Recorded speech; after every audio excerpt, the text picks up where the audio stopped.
All right, back at it. Wednesday morning, you guys. I'm gonna put the seat in here and kind of sit in it just to see. We're just making a simple cage, not too much crazy stuff. This is just a streeter, remember? So normally I would just come down the center with one. That way there's no tubes hitting no one's head or nothing like that. I'm going to probably take and run from here to there just to kind of help tie things together and make it a little stronger. And we're also going to do some 1.5 inch down here, something real small to tie the seats to. And I'm still needing some tubing. I've got a little bit left. I got to go to Phoenix and get a load of stuff, but I want to get as much done as I can and probably maybe leave tonight to go down. So let's see what we can get done today.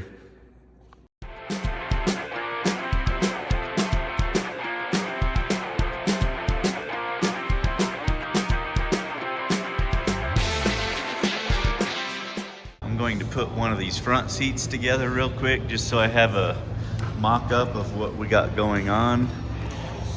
It came with some nice seat sliders. These are best top seats, kind of a factory seat, so it tilts forward and all that stuff.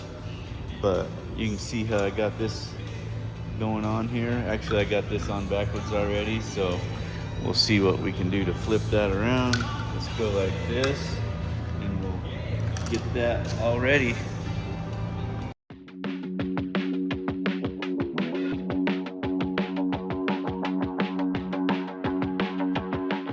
Pretty simple slider setup, and it's nice and stout.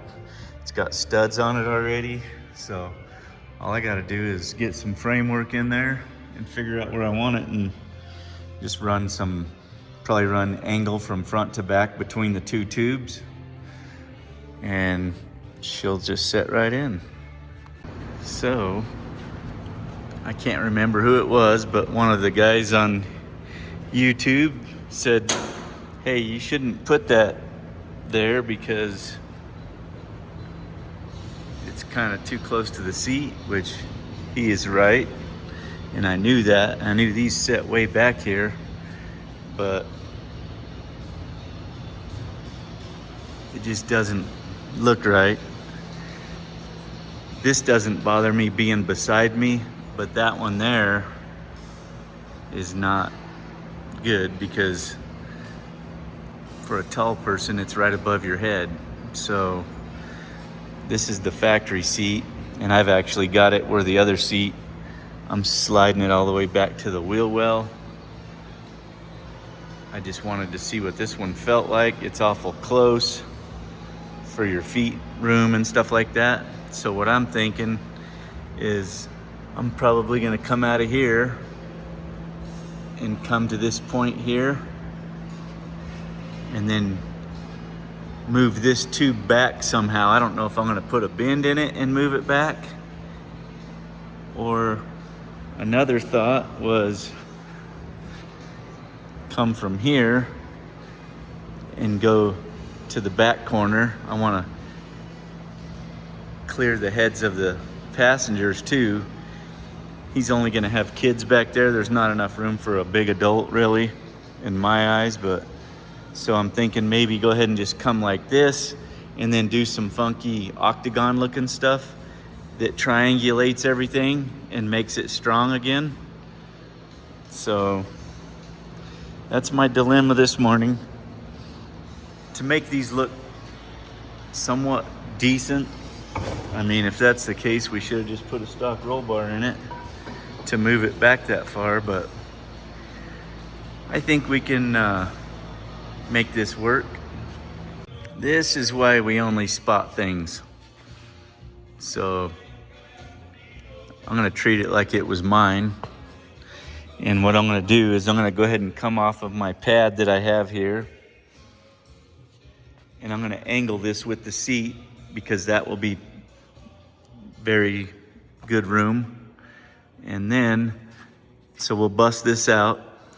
And then what I'll do is I'll move this tube back to here so this comes straight in, and then I'll take my gusset because there's a bend right here.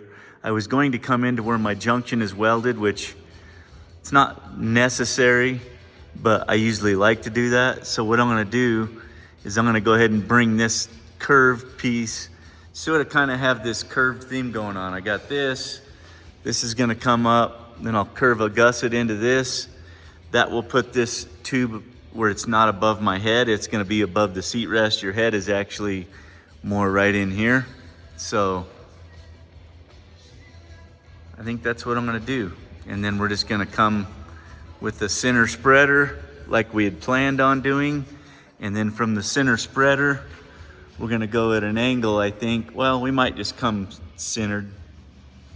I might come into this corner here, I don't know. But I got some work to do now. I gotta cut some stuff out. I'm thinking what I'm gonna do, Brian, is go ahead and bust this out and that out. Make this come out of the same spot, but go on an angle so it's with the seat. This doesn't really bother me much, but I am gonna go ahead and lay it back. And that one right there, I'll move it back. This is a peak right here that follows the body line. So what I'm gonna do is I'll put a curved gusset in here like this, not as big as that, but it'll go and tie back into this.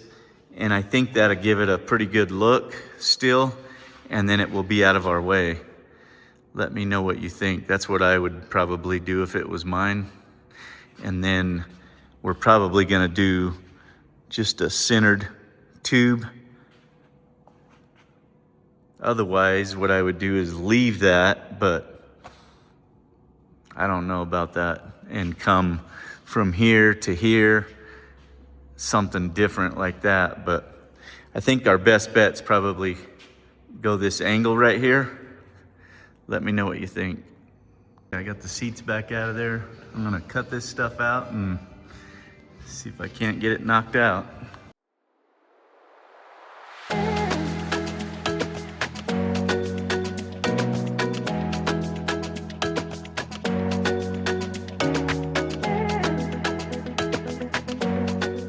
Okay, we're almost back to square one. I took that and angled it back probably 4.5 inches, which put this tube behind my head and got this one out from beside me. And it wasn't really that big of a deal, but it's just gonna be a lot better being right there. So now I'm gonna go ahead and bend this bend right here and make that gusset so we can kind of see what the visual looks like. And then I'll start getting them center tubes put into the top of the cage, and then we'll go to the seat mounts. Now I'm gonna make these tubing pieces. This is how I do it on the bandsaw, and I cope it in with the little flat disc. All right, here's what I come up with. I still have to sand it in and everything, but it should look pretty good once I do. We'll see what it looks like. To show you what I was talking about, this bandsaw, you can do so much stuff with it. Open these out and open them up and everything. It just saves a whole lot of time. And then I just sand it in. I'm going to show you another trick to making things perfect.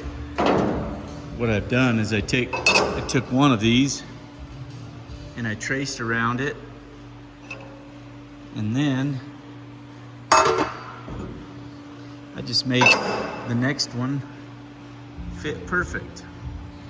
So that way they're the same, identical, both sides.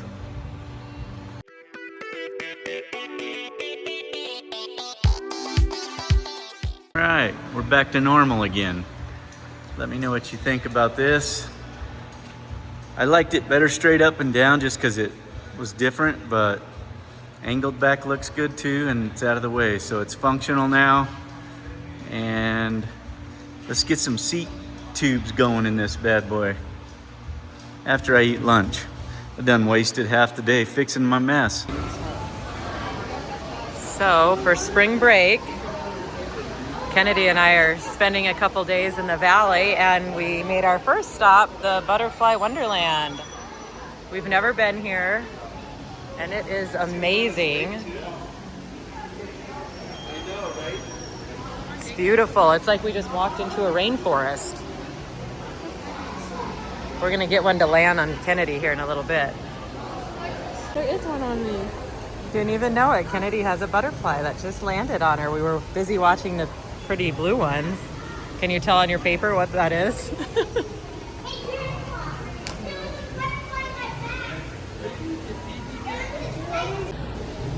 Look at, it's like on my eye.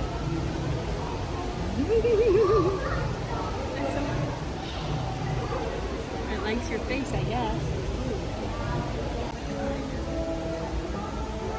It's in the cocoa.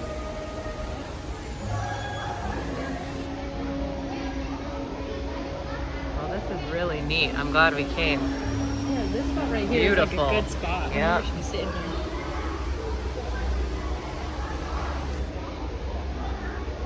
No. Did you see this one that just landed? No, but I do now. So pretty. Kennedy really wants them to land on her. I'm too scared. That one sticks you. Maybe you should try.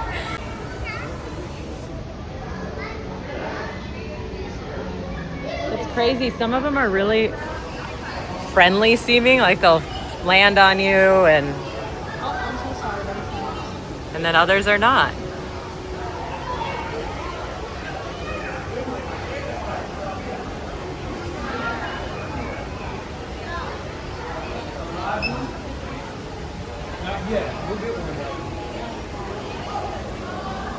Kennedy is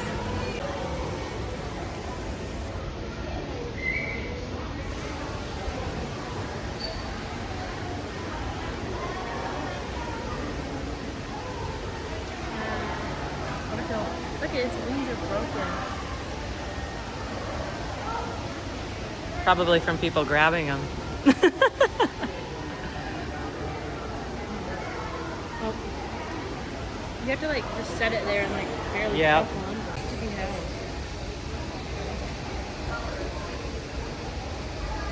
Here they come back around you. They're over here trying to get their buddy to get off the branch.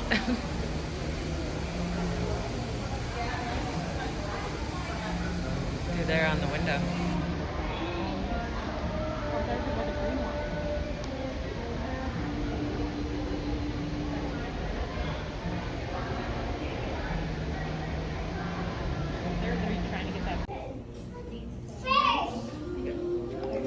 This one keeps waving hi as he goes by. That's a round ray.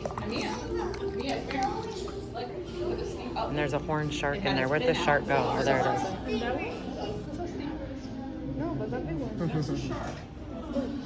That's Agatha. She is 17 years old. 17. Venomous sharks. Thank you. Those are fish eggs. You can't see them very good, but that horned shark laid this morning. It's a fish skeleton. All right, change of plans. I had some pizza and thought about it. I'm gonna do the top center tubes before I change my die, because I'm gonna go to 1.5 inch for the seat mounts. That way it's not so bulky and it doesn't need to be 1 3/4 inch. So let's get some top tubes made. It's good to know where your start of your bend is. That way you can make, because I'm gonna have a bend in that center tube. That way it's perfect. So I'll get my line. I got a line at 5 inches, and we'll just reverse engineer this thing, get it in the bender. And it was at 86 is what that bend was. That's why it's important to always kind of keep track of stuff.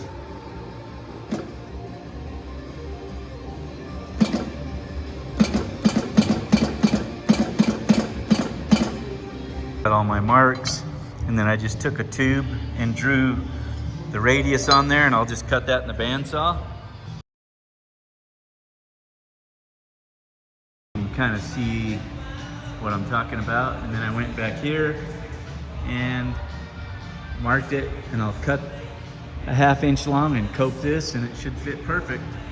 I got it turned up in here, hoping to my line, and she should be perfect.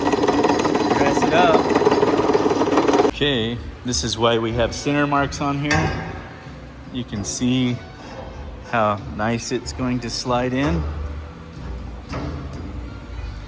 And it's always good to double check your marks, because if you watched my scrambler build, I was an inch off for some reason. I must have been measuring off an inch or something when I marked stuff, and I welded that thing up and it was crooked as hell. I had to pull it out, cut the whole cage apart, and straighten everything out because I got so far. So always make sure your measurements are good. We are reworking some stuff. This is a seat frame for a trick bike to do some jumps. I added this plate here to hold together where I cut this crap out. I already cut this side out. So here's the booger I cut out. I'm cleaning it up right now. I already cut this one out and kind of went over it. Cleaned up the tubing where they had it all boogered up. I mean, it was nasty. So what my goal is, I made this plate to hold it in the right shape so it doesn't lose its shape. And then this is aluminum. I'm gonna weld all this in. I'll have to pull these little rubbers out, but yeah, we're gonna weld that in. That's the seat mount.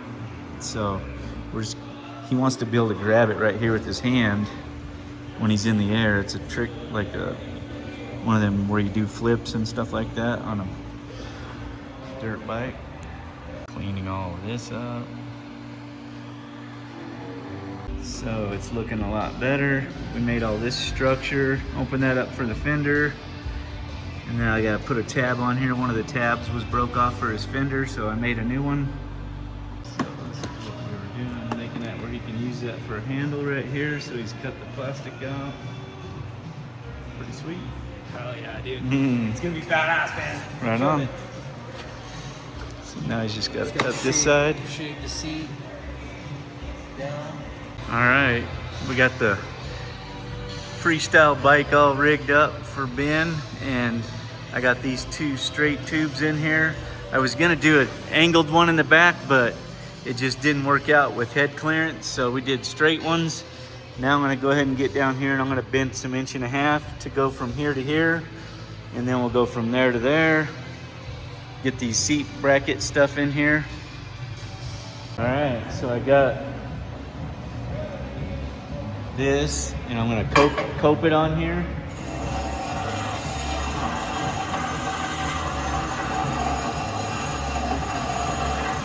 This is just a lot quicker for me than actually doing the coping machine.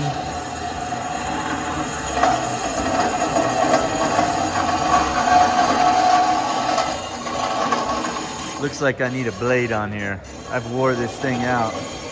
I don't know how old this one is, but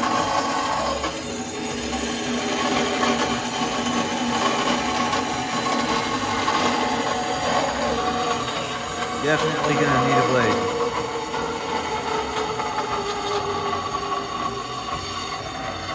She has no side teeth left on her for cutting. I definitely got my money out of it though.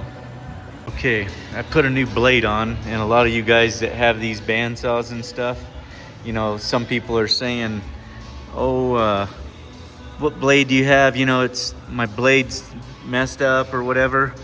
And I don't know if you guys can see, you see the teeth in front of that roller. So you got a back roller that the back of the blade goes against, and then you got the two side rollers. And if them teeth are touching or getting pushed into these bearings right here, it'll smear them teeth off pretty quick. So whenever you put a new blade on, it's always good to check. Like this one, I'm gonna actually let it go just a little bit deeper in there so it guides it better. When you turn, you can kind of see when let's see here, when I pull on the blade, I want it to be in a little further, but you don't want to get too close to them. And then down here, there's also this other, let me find here so you can see it. Okay, there it is. So see that top roller right there? there's an adjustment back here that runs that into the back of the blade so that when you're pushing into the blade, you know what I mean, everything's lined up and you want everything to be perfect. Like it looks like it's a little too far out down here on this bottom one, so I'm gonna adjust that. But always check that stuff and make sure it's good. Otherwise you'll smear a brand new blade, you know.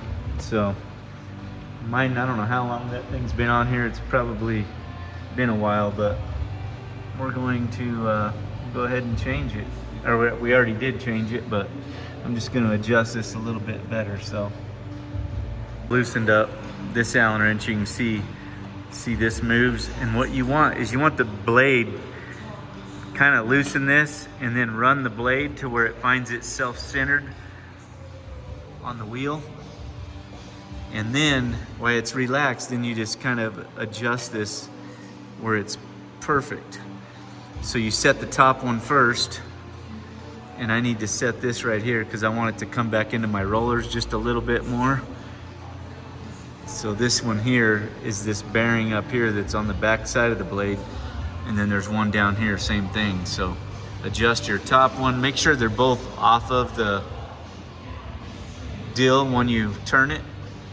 Okay, here's what we got. You can kind of see how it ties in right there and back here. And then when you look right here, she's nice, and you're not gonna trip over it when you get in or anything. It's just kind of sitting perfect. And then there'll be one tube that comes over to get to the right height for the seats, and there'll be one back here. So I'll figure out that tube when I get it. And I'm gonna go ahead and make one more of these and put it on the other side.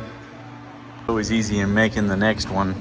So I just marked in 5 inches, and we'll stick it up in here and bend it to 50 like we did the last one.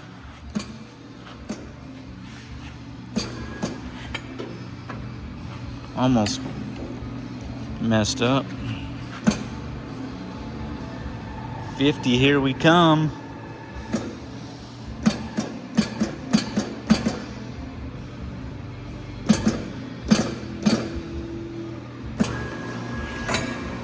Then I'll cut it on the bandsaw again, and I forgot, I had someone asking me, you know, what blade I use. This blade is 10-14.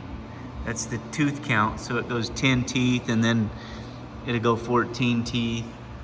And so they're staggered, but it's a 1/4 inch wide blade. So if anyone's looking to know, it's Eccles Saw in Phoenix, Arizona. If you call there, they have these blades. And you know, a lot of times people are like, oh, my blade's junk, but like I said, a lot of people ruin their blades because their rollers aren't set, and when you push on the blade, you know what I mean, it pushes it back in and takes the teeth off and stuff. So there you go.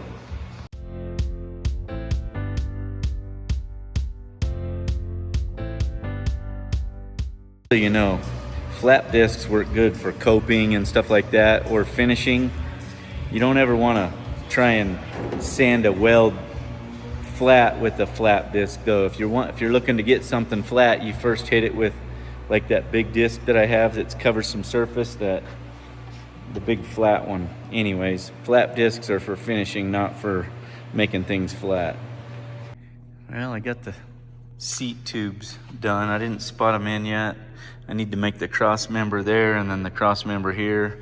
I was using all this wood to kind of get it the height that I like it, so I can see where to put my cross members and make it where it's easy to get to the bolts and stuff. So I think I'm gonna call it a night. It's getting late already and I'm whipped. I don't even know why. I didn't really do much today except for redo a bunch of crap. So we will continue tomorrow. Thank you. Well, Jess left me alone. Went to the valley with Kennedy for spring break, so I had to come get me a wedge salad at Long Long's. All right, good morning. Thursday morning here at the coop.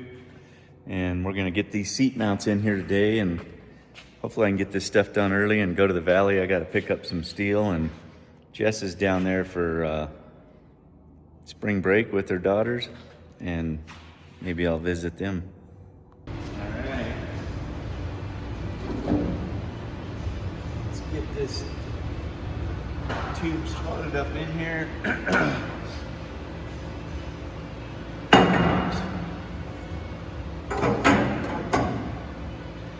I've got a bunch of these little blocks and stuff that I use. This one's holding itself right now.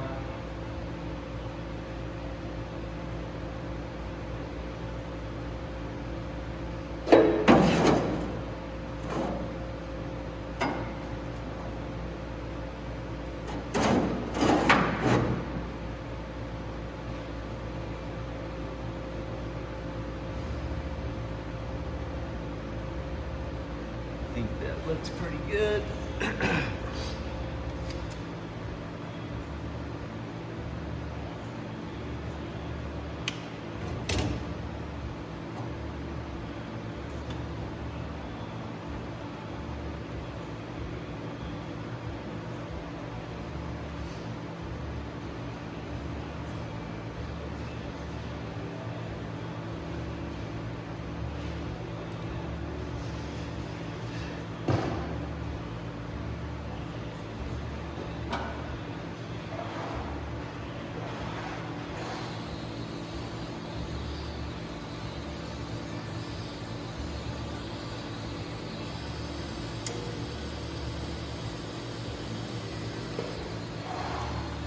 We got this made last night, both sides. I just finally gave up.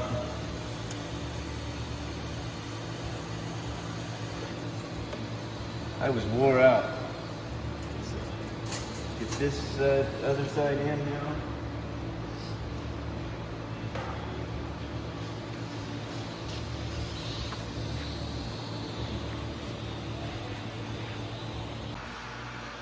Get this side all buttoned up.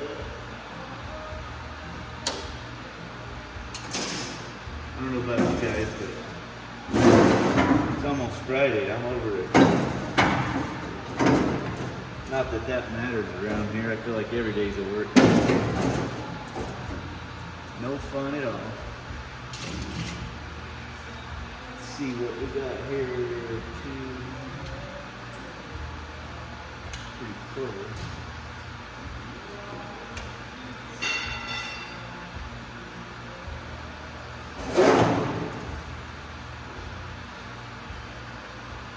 Okay. See if we can nail that down.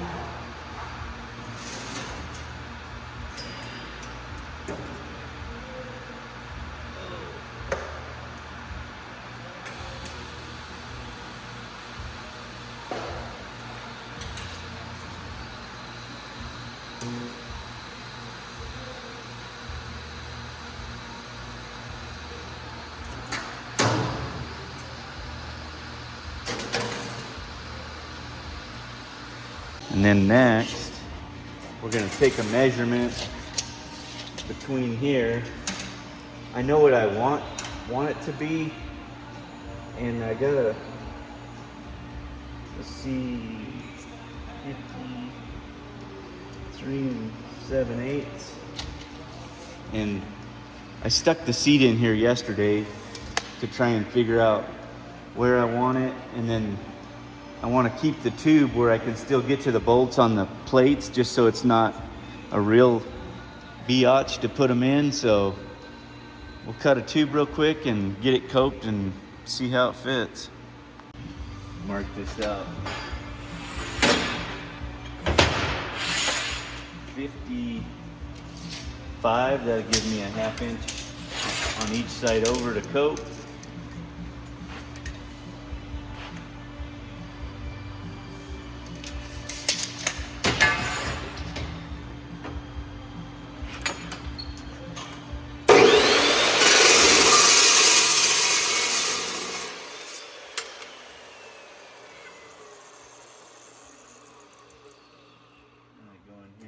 My 1/2 inch on each side.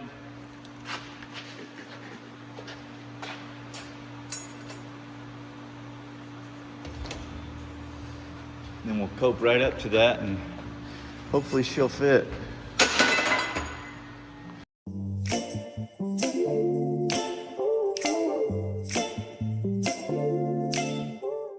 got this in here, and this is gonna be the best spot. I can get this on here for a minute. This is a 1/4 inch impact wobbly, and I can get a wrench underneath. It's not ideal, but I can't come forward because it's just in the way of other things. So I'm gonna deal with it and hope I don't cry later. All right, I've got some 1-inch blocks in here. Put a little spot on this.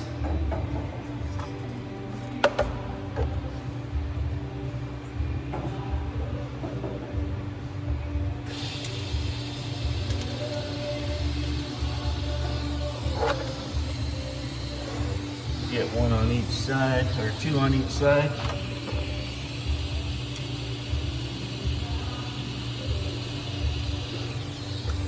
I sure hope I don't cry later when I'm trying to readjust that, if you know what I mean. We'll do that side next.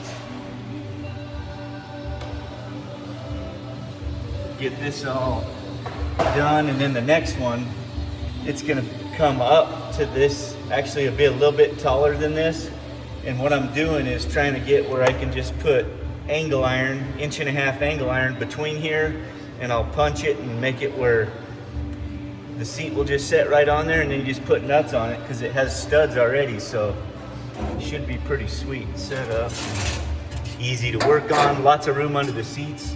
I like to mount my batteries under the seats, so I think it's gonna work out nice.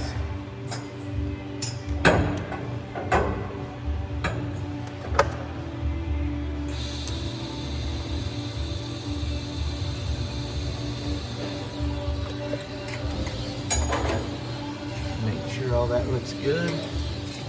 Nothing like having to cut a spot out after you've already put it in.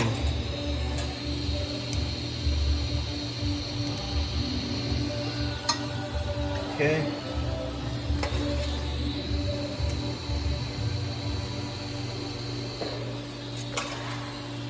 Get a couple on this tube just for the hell of it.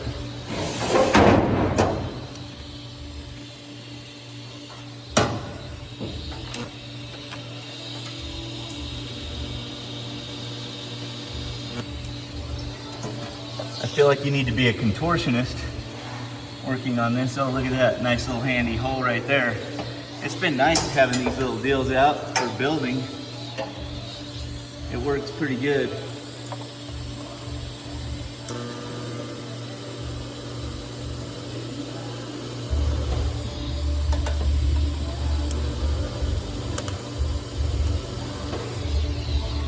All I know is I can't wait till Petey gets here. I keep dipping my deal. I love this 2x2 square here because it's nice and rigid and it's got sharp edges on it so you can measure off of it. I use it for measuring and everything. So yesterday I was 7 3/4 to the bottom of where I want my seat frame. So what I'm gonna do is use this to get my measurement, how much I need to be above this seat tube. So let's just say I'm at 4, so I need 1, 2, 3 3/4. So I need to be 3 3/4 above this. So what I'm gonna do is I'm gonna measure where this tube is. I'm gonna draw these 2 tubes on the bench, and then I'm gonna draw my seat tube 3 3/4, and that's how I'm gonna make it over on the bench. And then when I bring it over here, it's gonna fit if I'm good. So I've got a mark over there where I wanna be, and then I've got a mark right here. And at the widest point, I measure 50 5/8. So what I'm gonna do is I'm just gonna cut it 51 5/8. That gives me a 1/2 inch over. And then because this is on an angle, the front will be a little narrower. So 51 5/8 is the width. Then I actually almost screwed up, changed my mind. I need to bend up. So 50 5/8 is what I need to do to draw on the bench. So I'll draw 2 circles, 50 5/8, and then we'll go from there. I took 1.5 inches, drew a circle, and then I've gone 50 5/8 and drew another circle. Now I'll measure up 3 3/4 from the top of the tube and get a line and a center on this. Okay, I don't know if you can see it, but here's my line. I've got a center line. So what I'm gonna do is I'm gonna take this other drop of 1.5 inches and I'm just gonna go ahead and put a bend on one end and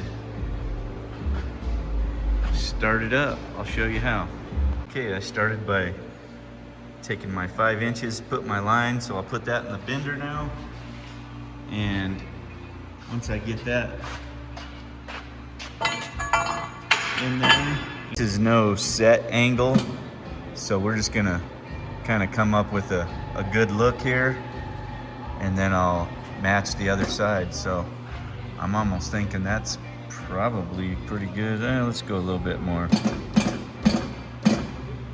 An even 65 degrees. All right.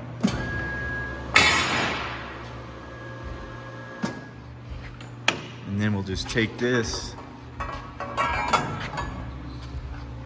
right over here.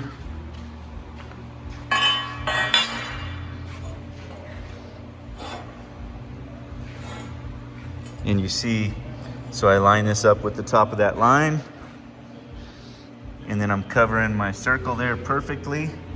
And then I can take a Coke tube and mark this. And then what I do is I just take this bend and flip it around, and I'll put that line right here, and then that'll give me the bend to go 65 degrees, and then it'll line right up with that. Another way to transfer this line, you know, is get your little angle meter. I got a couple different sizes of these, and I take and put that line right here on this, and then I'll transfer it to that side, and then I'll go like this.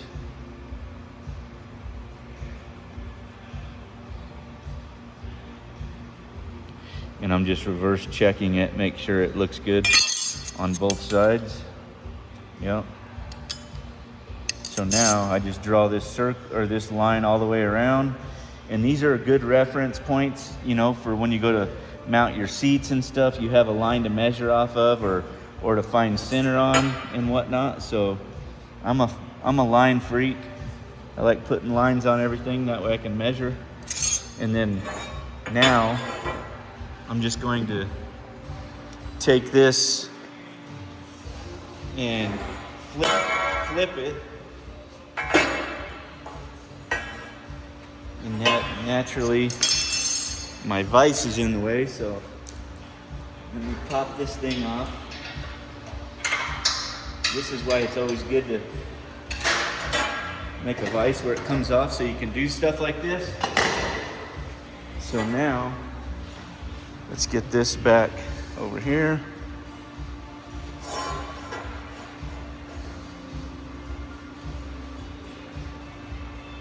And once I get this on here and lined up,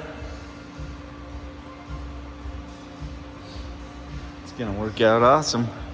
So you can kind of see I'm covering up this circle now, and now I got some lines on here.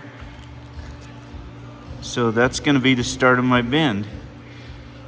So now I flip this tube back around, and I got the line here to draw the line on there. Now I take this and line it up with my mark down there, and I draw this, and I'll just cut this on my bandsaw because it's too close to get into the coper. That's one thing nice about having a bandsaw. I do 99% of my work on that thing. Okay, so I got that line, come down here. I've transferred my line onto here. When I bend this, it should be right there. All right, so she's in there. We're gonna take that to 65 now. Let me, looks pretty good.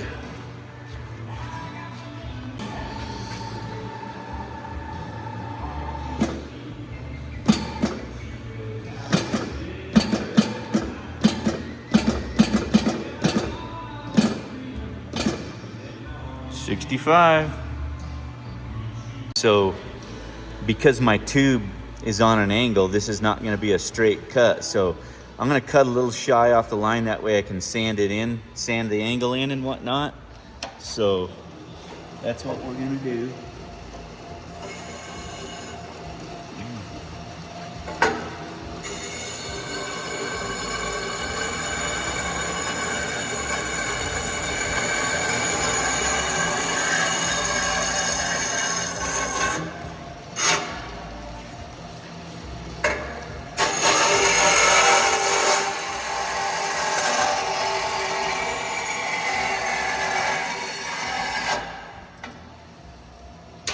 So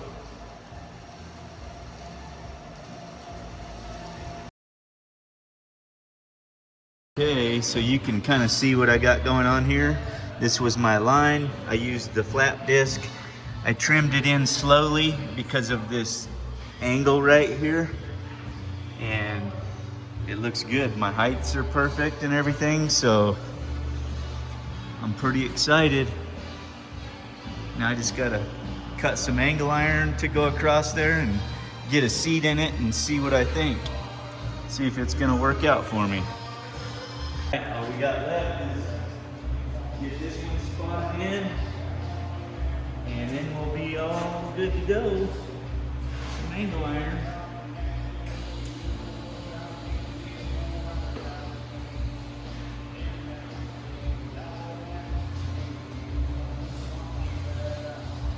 Let me know if you think there's a quicker way to do this. Kind of pulled on me a little bit there. So let me measure this over here real quick. See what it looks like. We're 16. And right on the line, just like I drew.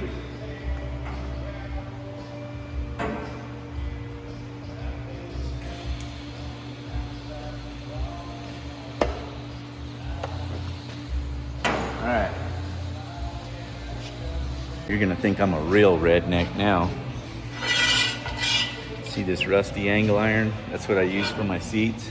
I'm gonna weld that hole up, and I'm gonna clean all the rust off of it. So once it's sandblasted and powder coated, you'll never know, but it just so happens I'm running low on 1/8 inch angle iron, so I'm digging into my scrap pile to make this happen.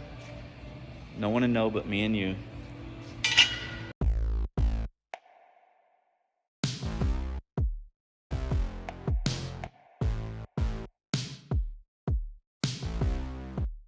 Now we'll just weld these holes up, and let me get a piece of aluminum to go behind that. That way it makes it just a little bit easier to fill the holes.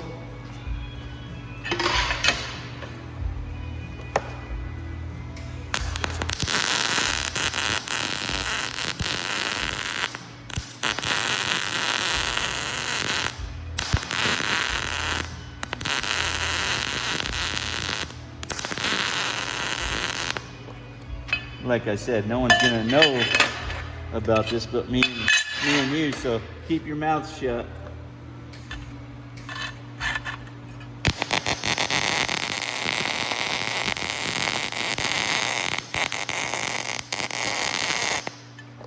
I know how to hide a booger. Now I've gone in and marked, and I'll cut it on the bandsaw.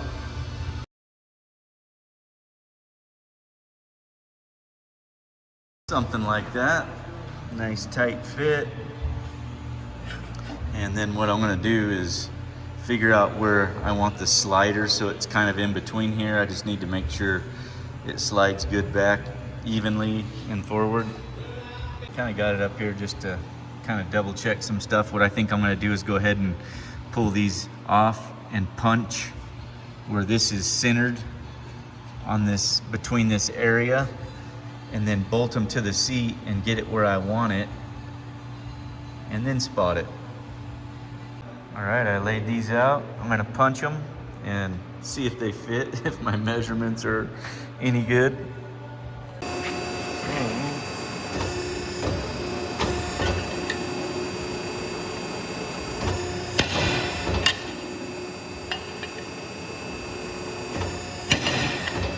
And I punch these exact same size as what the stud is. And then after I get them spotted in or welded in, then I'll open it up and go a size over. That way when you're putting it together, there's no issues. It drops in nice and simple. So let's go over here and see if my measurements are worth a crap.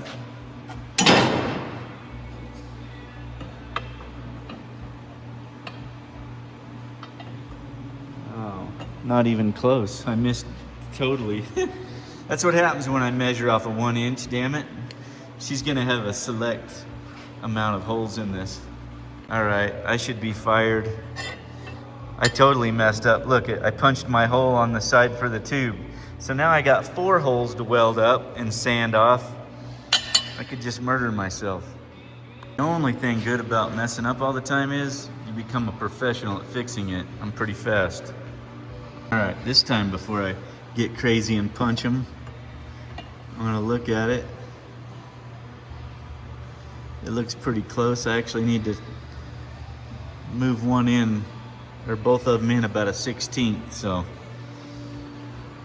I should have done that the first time. And let's see if the second time's the charm. Oh, look at that. Like a glove, like I knew what I was doing, oh boy.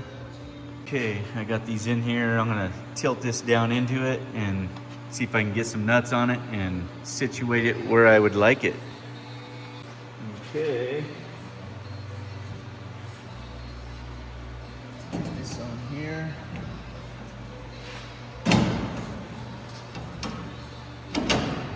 Oh yeah, look at that. And I can slide it where I want it.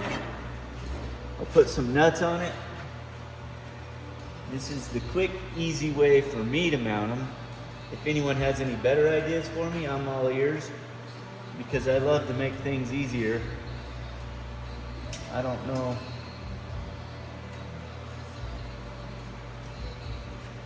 what I could do myself, but maybe someone has a better idea.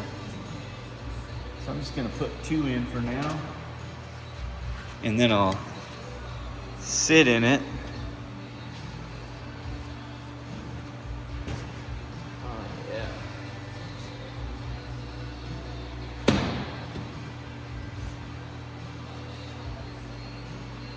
I wish I would have remembered to write down the measurement of the stock steering column where the center is from the outside of the car. Usually I do that.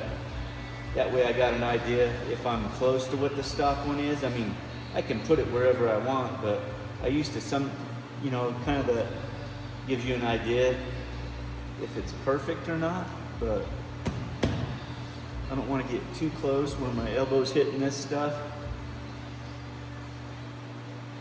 I guess I could get the other seat out and figure out the center, because I still have the mounting holes in here and whatnot. But I'm pretty excited. I think that's gonna work out awesome. I messed up and I'm back in business.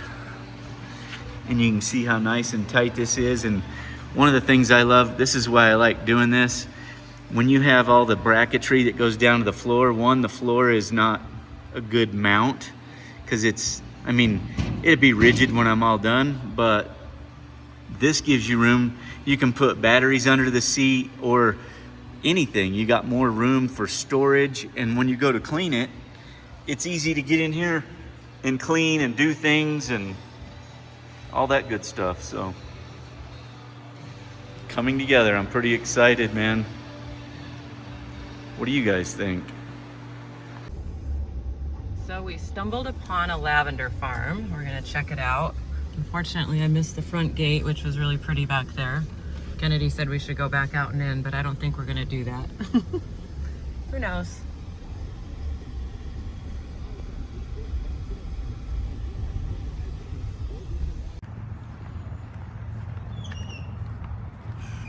Who knew this place was tucked away out here, right in Chandler?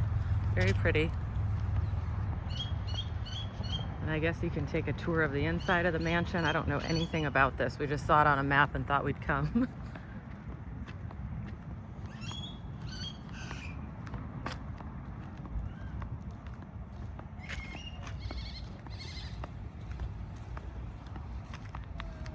Hello. Good, how are you? Thank you for asking. Are you guys here for a tour today? Possibly. We just thought we'd stop. You guys just decided to stop by? Yeah. Okay. If you guys are here for a tour, it's 40 minutes or Okay. 45 minutes. It's $20 per person. If you guys are deciding not to do a tour, that's completely fine. We have a little shop, and you guys could go in there and just shop. There's a few lavender beds, but it doesn't look like it's time to bloom. We'll have to find out some more information if we decide to do that tour. All right, we're in this cute little gift shop here at this lavender farm place. Kennedy is sampling all of the lotions. It's really pretty in here though.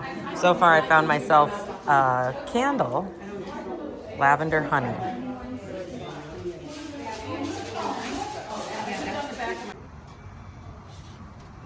All right, tour time. Find out some history about this place. It just wasn't available for a long time. That's true.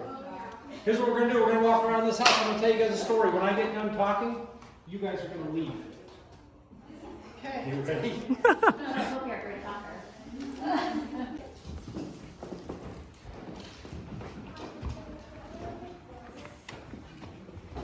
After you get a quick look across the library, we're gonna talk about the wall above the front door.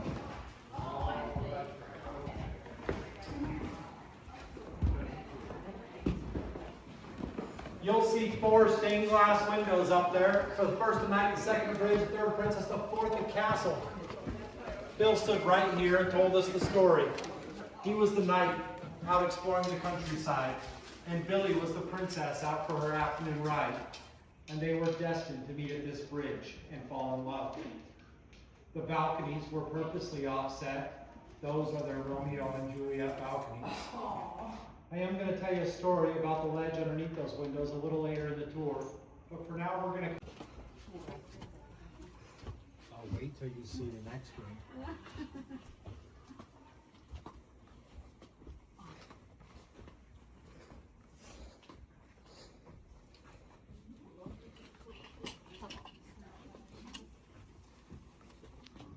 This is the sitting room. This is the sitting room. It's as big as my bedroom, I think.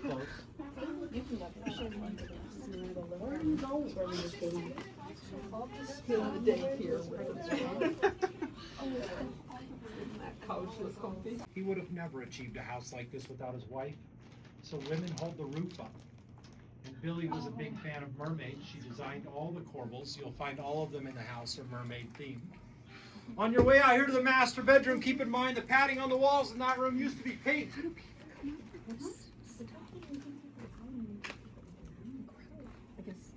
Padding on the walls in this room used to be pink. The carpet was pink, the curtains were pink, the bedding was pink and white. The Ericksons gave us pictures to help us with the restoration. And this picture was very pink. During the auction, people were told there was money hidden in the walls. So they ripped the fabric down. They didn't find any money, and we put up a better color. They were about the same color pink as the border of this painting. And you'll find this painting is in some disrepair. The roof has been our most...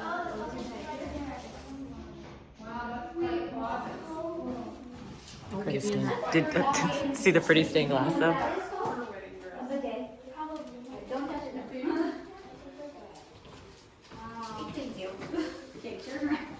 Look at that full shower.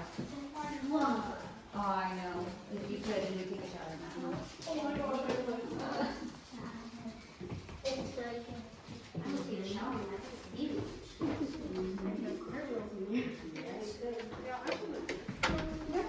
Yeah, if I could afford to live here, I could afford to have the servants to clean it up for me and all of that. Very nice. Place for ties.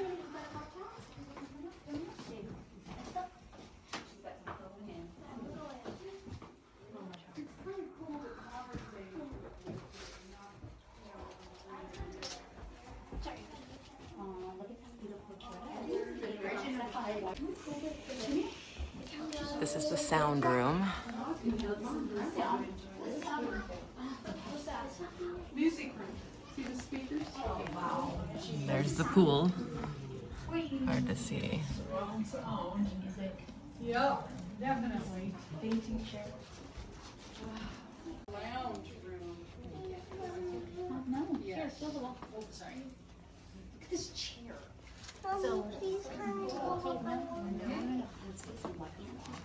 It's crazy how much different this room looks. Just because of the walls. Carpet, look at the carpet. It's very plush, huh? Of course you were. You go watch those shows where they turn barns into houses. Yeah. This used to be a barn. Now it's this house. The Ericksons saw this barn on vacation. It was being torn down, so they bought it. Phil and his friends drove over, took it apart piece by piece. They loaded it on trucks and they brought it here. The family that owned the barn had owned it for generations since it was new, so they gave the Ericksons the original 1873 deed that hangs on the wall there, and the 1893 deed when this barn was moved to a cemetery. I did mention the two boys' rooms were smaller. They're upstairs. So as their father felt bad, he built this as a playroom. So you'll notice all the doors you've walked by so far have this flower basket carved into them, except this room. Left them off for his boys. This is the... I'm going to do one for you live. Have you ever played the board game Clue? Yes. Oh, yes. You can play here in real life. May the 1st is our next Clue night. Miss Scarlett, Professor Plum will be here. Bring your friends. They'll kill one of them. And you can decide which one of them, who did it. I think something like that. I'm not sure how it works, clearly. How cool. That's the end of that commercial. That glass up front, hand etched in Denmark, shipped here and arrived here whole. But if you take a good look at the bottom right corner of that center pane of glass, you'll see that it's cracked. Cracked by the side, unfortunately not on that side. You'll notice that each panel is different. It's hand carved and it's a storyboard. The story starts here, wraps the cabinet this way, and ends down there. The great part about this story, none of us in this room know it. I'll see you guys for breakfast.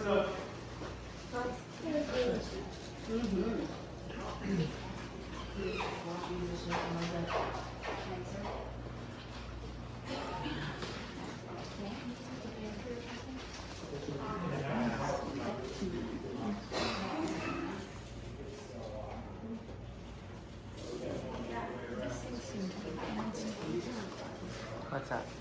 Oh, well, yeah, that's new.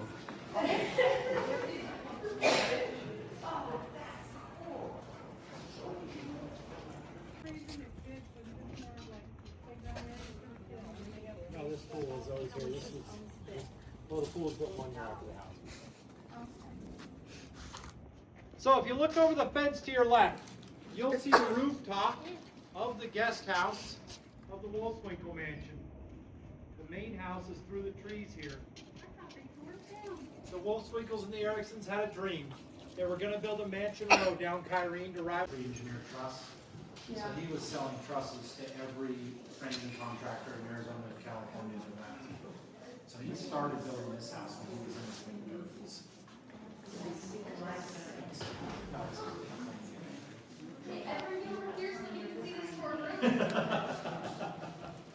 Everyone wave, say hi, John. Hey, John. Kylie, those people didn't pay for my tour. Turn them around. I'll send you one. I'll send you one. Every 62 stained glass windows on the back side of the house alone. And I'm told the ones in this room were modeled after the TV show Cheers. This here is a round door and a round wall. Not a marvel of construction. We still build round doors today. But this one still opens and closes like it did when it was new. So when I open it, we'll hear this waterfall outside. The reason this is my favorite door in the house is it's the door y'all leave out of. I'm teasing you. I'm leaving with you. You're going to follow me around by this waterfall to the patio of the store. I got a few things to tell you about the outside and answer all your questions. If the last one of you could please pull that door closed. And show it. We just left the Lavender farm, the tour in the mansion. How was it, Kennedy? Yep, good. She does not want to be on video. Are you guys surprised? It was actually really cool. So we got ourselves a couple little gifts from the gift shop. So in the tour, he was telling us what grows best here is French lavender. And right now they've just got a few blooming here. I guess they lost a ton with a recent storm, like 500 plants or something. is what they got. Go ahead and get this other seat slider on here so we can get this one installed. That went extremely fast since I knew what I was doing after doing the first one. So we'll get this one up in there on the brackets and see if we can't get everything measured out. I'd come out here and measure the center of these I just like to know how close I am to where it should be, if that makes any sense. This is gonna work out in my favor. I moved it back over the other way thinking I might be too far, but yes. Where I had it at the beginning was probably perfect. She is getting there. So now that I got these all situated, and something to keep in mind when you guys are mounting seat sliders, when you do it this way, like I was off just a little bit on my track. So make sure you sit in it and make sure the seat is square. You know what I mean? Like the adjuster's not cocked before you go spotting everything. It just kind of keep you from having to redo stuff, because I thought it was good, but when I sat in it, I'm like, man, this thing feels crooked. And I looked down and sure enough, it was not horizontal or not perfectly in line with the front tube. So I pulled the little lever there and twisted it, and she's perfect now. So I'm gonna get these spotted in, and then we'll either go to the front tubes up there or the back tubes that tie the chassis in. I guess I should probably pick the harder of the two. All right, let's put a little glue to it. Let's glue her down.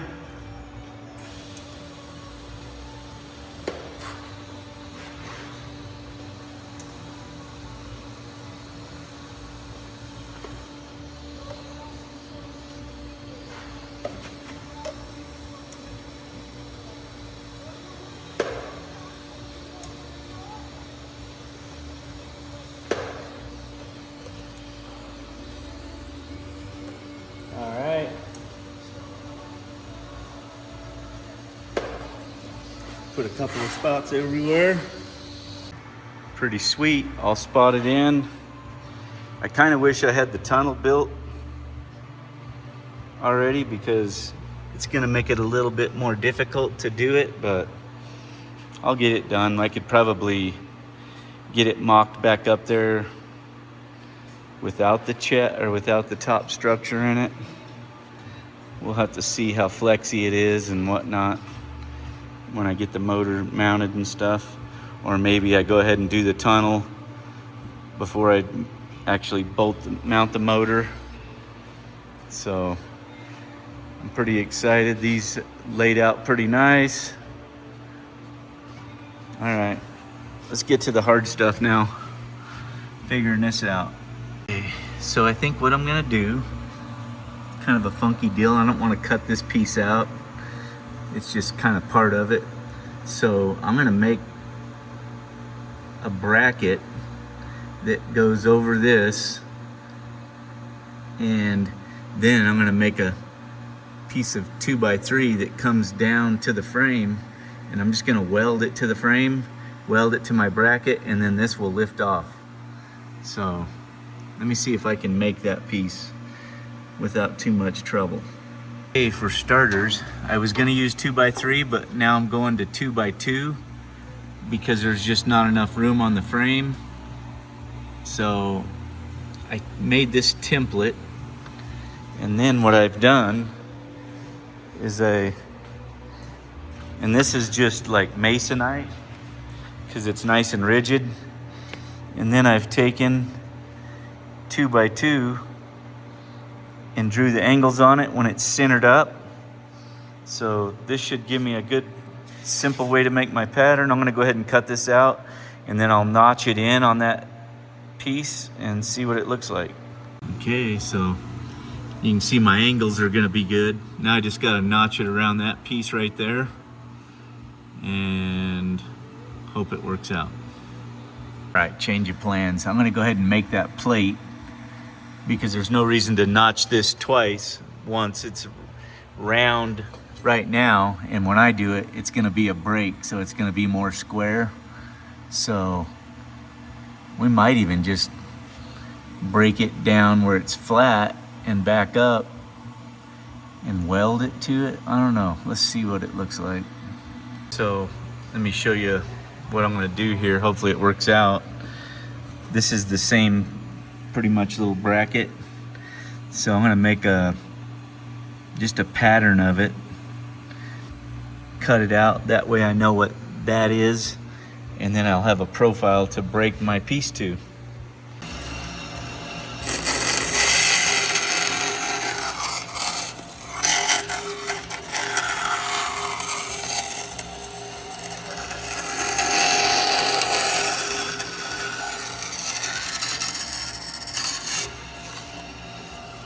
Yeah, not the best, but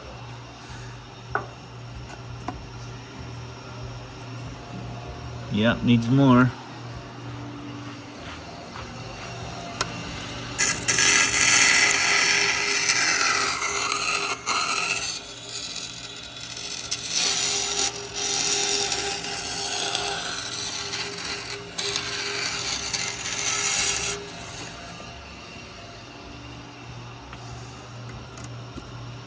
Now that'll work. Needs a little bit more on this one, so we'll go a little bit more. I made a long piece, but these are my breaks, and I'll use that profile to break it and hope it fits. All right, here's my profile, or my piece, whatever. So now I just gotta get holes in it, but look at that. So that fits up there. Then I just notch that box tube to it, which should be pretty easy on the bench. We just take and cut that where it fits over it and comes down flat. And then I might have to trim the end a little bit, but that's gonna be a pretty simple bracket, a lot easier than I thought. It's lunchtime, I'm starving. And luckily, I got a bunch of leftovers left in there. Well, this is the end of them. I'm gonna have to eat somewhere else tonight.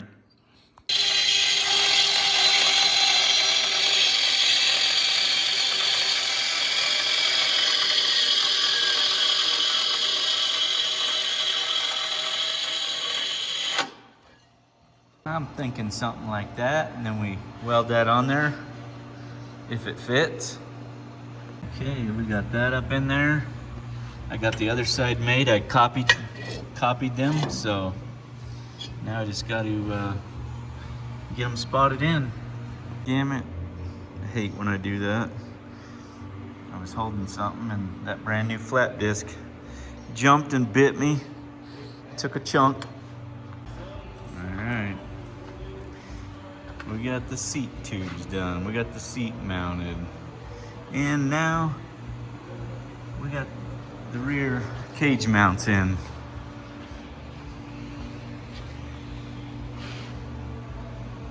So now we're gonna open the hood and build the two tubes that join the radiator support. Okay. Well, I guess I better pull these vice grips off or it's not gonna open. Okay. So we're going from that plate to right up here as high as we can go. So I started by just taking a square off the side of the frame, and I got me a mark. I put one on both sides, and then I measured from this mark to this mark just to make sure everything looks symmetrical, and it does. So now what I'll do is I'll take my tube up here and I'll get that where it's sitting against that plate flat, and I'll put a line on top so I know where the top's at. And then I'll come up here and draw the cope on it and cope it in. When I'm doing these, I literally take and put this up here and I just measure that gap, and it was 3/8. So I just go over here, mark 3/8 and cut it to 0, and that usually gets me.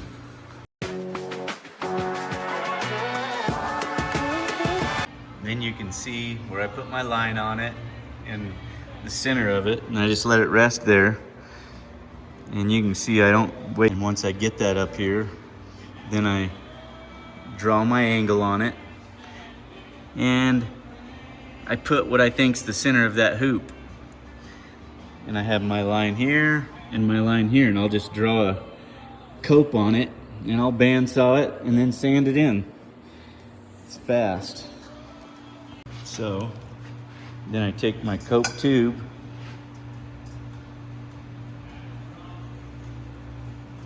right like that. So that one's wider on that side, then this one's a little less.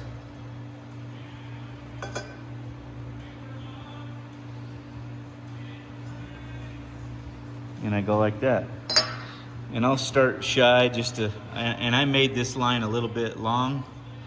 So then we take it over to the bandsaw,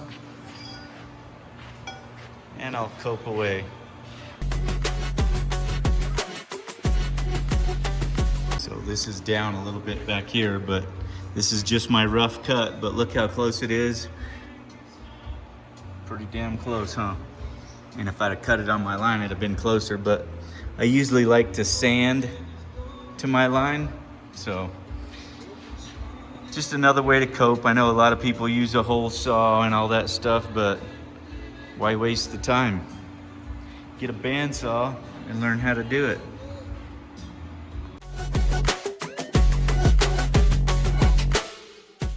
Just like that, she's ready to weld. Didn't even take me but like 2 minutes. Yeah, so all you guys using hole saws out there, get a bandsaw. You can use it for everything else and for coping.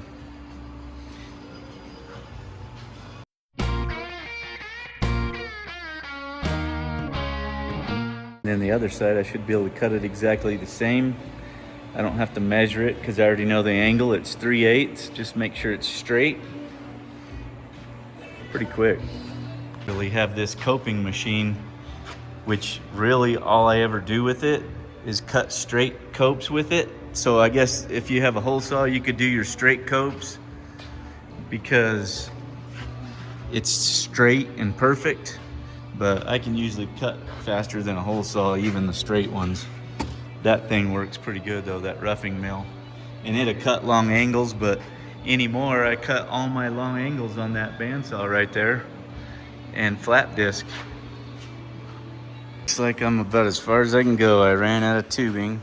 I was trying to get, I'm gonna come from here and come up to here, and I wanna be on this angle, and I need to come out of this and hit this. And I started cutting it and kind of see what I got going on, but I didn't have enough material to finish coping it. I got that, so it needs to be a little bit longer so it follows that. I don't have to follow that, but it comes in a good spot, and then that next one will come right on top of that junction, and then right out of the middle here will be one that comes out and hits the top of that junction. This is how we make these chassis strong. When I do the Jeepster, I'm not planning on putting a roll cage in it, so I'm gonna have to get creative. I ordered some 3/16 wall tubing so I can build the chassis so it'll be very rigid, kind of like a real frame. And I'll probably put a lot of extra stuff in it once I get the exhaust laid out and everything and figure all that stuff out or whatnot. But you can see how this is kind of why we always make the chassis mount the body, and it's a solid, it's like a race car structure. I had some people ask me, you know, does it transfer all that engine noise and stuff? Well, my engine and transmission and transfer case are all mounted with urethane bushings.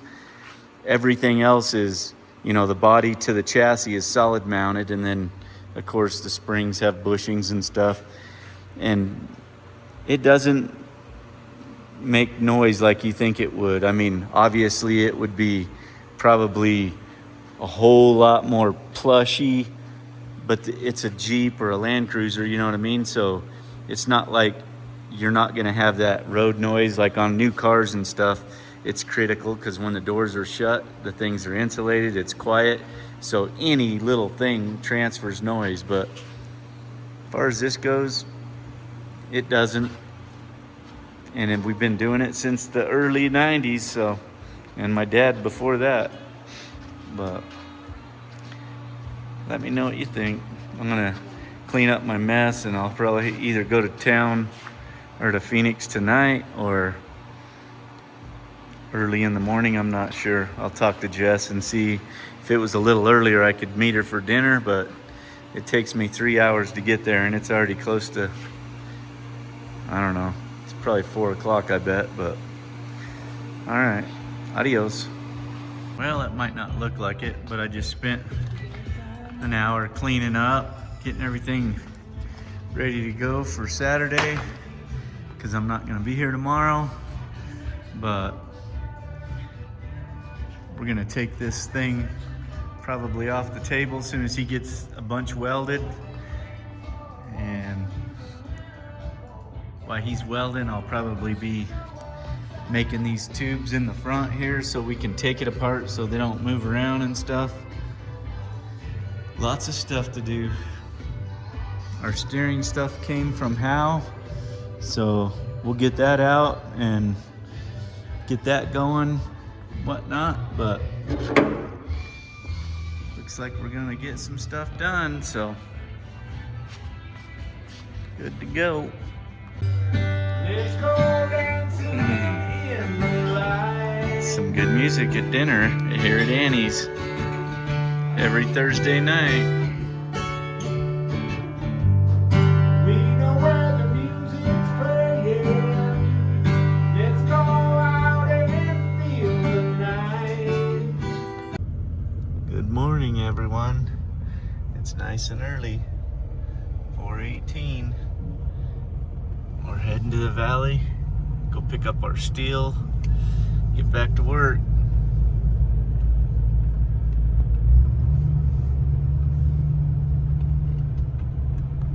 Well, that's terrible. It's almost 5 o'clock and I'm just now getting out of town. Diesel prices are through the roof already, and I seen one that was $4.99. I'm like, oh, that's probably my spot. Well, unfortunately, the pump took forever, so getting a slow start this morning. Hopefully the rest of the day goes better. Stopped in Miami to get me a breakfast burrito at the Burger House. This morning early, I was driving and some lady chased me down. She's like, man, you're throwing sparks. And I was hauling butt. This pin right here wasn't pinned in. Someone had pinned it for me, and it didn't get done right. But luckily my ramp is still in one piece. And it was crazy too, because I was coming through the canyon and I wasn't going slow, and she pulls up, she was flashing me. I'm like, man, this is weird. It was dark out. She's flashing me and she pulls up beside me and I couldn't see. And it's pretty crazy because it was like a double yellow. She's right beside me. She says, you're throwing sparks. And she literally, I pulled over and she turned around and went back the other way. So she didn't want the forest catching on fire, thank goodness. I picked up my steel at IMS and got that all loaded. And now I'm heading over to Ron Davis. Ron Davis said they had my radiator ready, so looks like I might get a lot more stuff to work on this weekend. Get that radiator mounted as well, and all kinds of stuff if I ever make it back home down here in this crappy valley. Too many people down here. That beauty. Gotta love it when you can just pick up your radiator. We've been using Ron Davis Racing radiators since the early 90s in stock cars and stuff, and then we started building Jeeps, but he builds radiators for everything. We got some big ones, we got some small ones. They got pretty much anything you can think of. Coolers, all kinds of stuff. I didn't make a list today, unfortunately, And usually I forget my list on my toolbox anyway, but I need to find some carbide teeth hole saws for cutting holes in frames. I wore out one of the Milwaukee hole saws cutting into Brian's frame on the Toyota, so when I'm doing the next one, I'm gonna get some of the carbide teeth ones. I had one, but not the right size, so I'm gonna find me a set down here, hopefully. And then we're gonna go to Frontier Supply, get bolts, and all kinds of other things. This is my brother's Land Cruiser. We built this for a guy named Brad years ago. You can see the frame and all the stuff we did back then. This was probably 2004 or 5 when we built this one. But you forget how you do a lot of stuff. It's real similar to my dad's, but this is in the stock body. I was wanting to see what kind of room it had, stuff like that. The guy that owned it, he wheeled the crap out of it when he had it, and he ended up trading it to my brother for a race car that my brother had.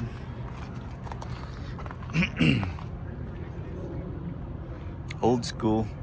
You can see the floor is still in this one. The whole thing, actually. I thought we cut the firewall out and stuff, but I guess we didn't. So, looking at this, did it the same way as Brian's. Pretty much mounts there. And this has angle in it. I wish I'd have known that when I started, but I didn't. And then this cage is kind of similar to how I do all of the other cages.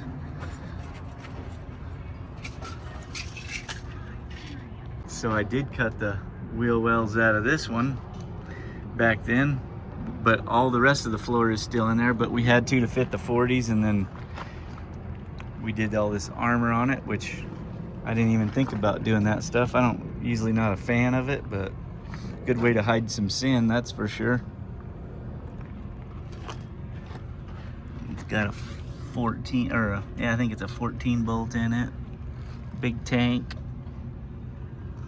4-link. I feel like it was a long day of driving around, but we've made it home just in time for date night with my girl. Saturday morning, 7:30. Old Peter rolled in. He's ready to do some welding.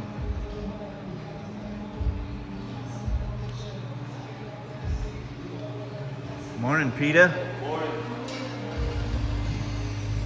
Not messing around today. We're trying to get as much done as we can so we could get this thing apart, get it off, and get the rest welded up, and that way I can get going on some other stuff. I want to get this thing rolling, hopefully before we go to off-road games if I can, but we'll see if that happens or not.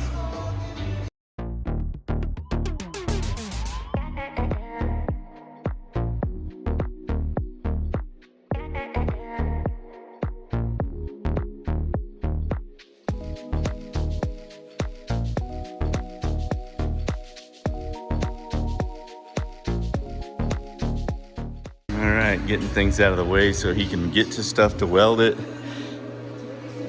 After I get my coffee this morning, I'm gonna start nailing all this stuff back in here like I started to the other day.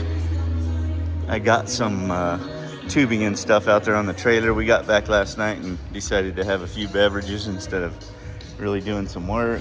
I got a lot of stuff to put away. We got a lot of packages. Got stuff from Willwood. We got stuff from Howe Power Steering. Lots of bolts and stuff from Frontier.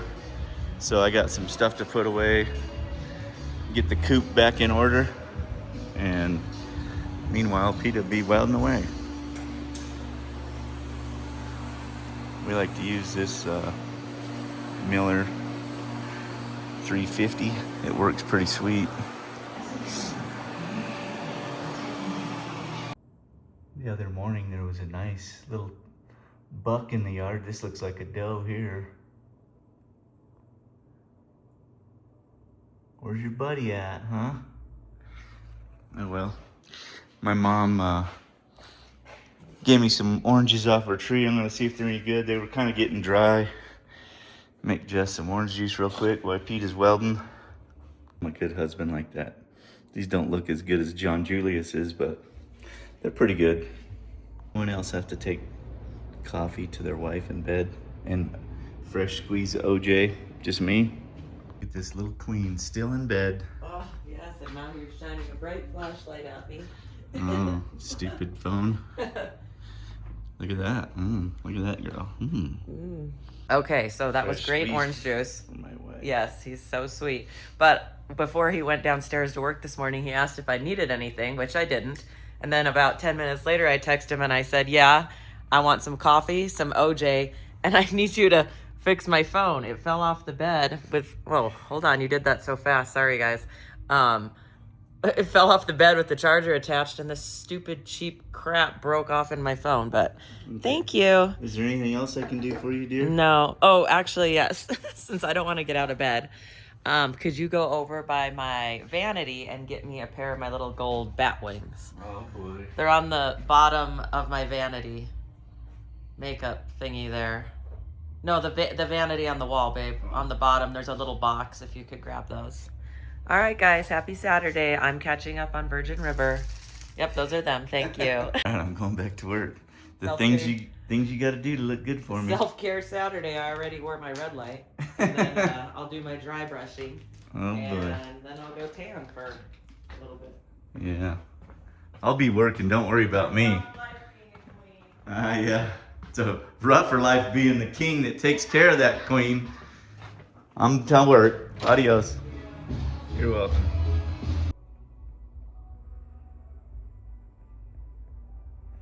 He's like, fill my water up.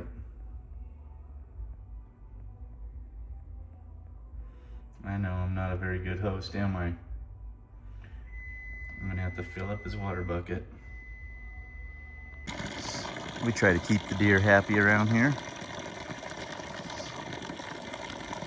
Blowout of some sort. The damn TIG torch hose. It's been leaking right here, just dripping a little bit. So I've had one. I'm gonna go ahead and put a new one together. I keep one around just for emergencies. All right, we're back to getting this one in here now that we got some tubing and stuff. Pete has gone to town on the welding, getting everything done.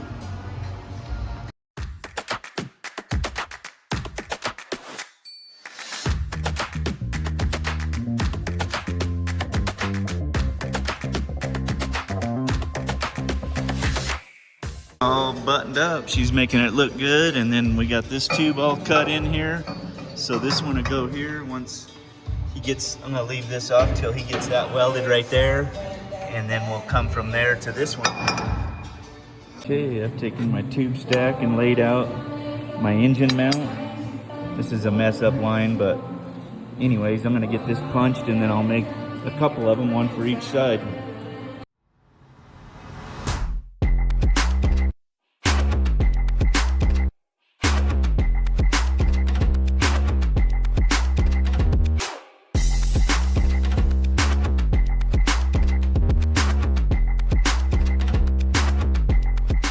Just like that, we have a motor mount, so let's just come over here and make sure it fits.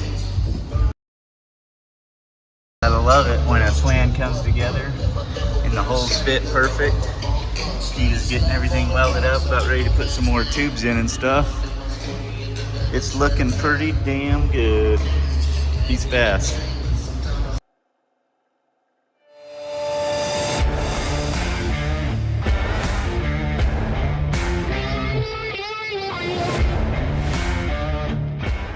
Now that we got the plates all done, we need to make this piece, and I usually, what I'll do is I'll take a spring bushing. We're gonna go ahead and cut a tube and put this together, and then it gets a piece of 3/4 120 wall that goes in the middle of it, and a piece of 1 3/4 120 wall on the outside of it. And then that'll set my width, and I usually take a couple of like 20 thou shock shims on each side, and what that does is gives me 40 thousandths of clearance for powder coat, because that's about what powder coat usually is. So that's what we're gonna do next. We'll cut the tubes and sleeves, and then we'll make a side pattern for that. I get these spring bushings from a local spring shop, Valley Spring. It's a M02153, I think. Yeah. So yeah, we get them in bulk and use them for engine mounts, tranny mounts, and springs, whatever, but they work very good.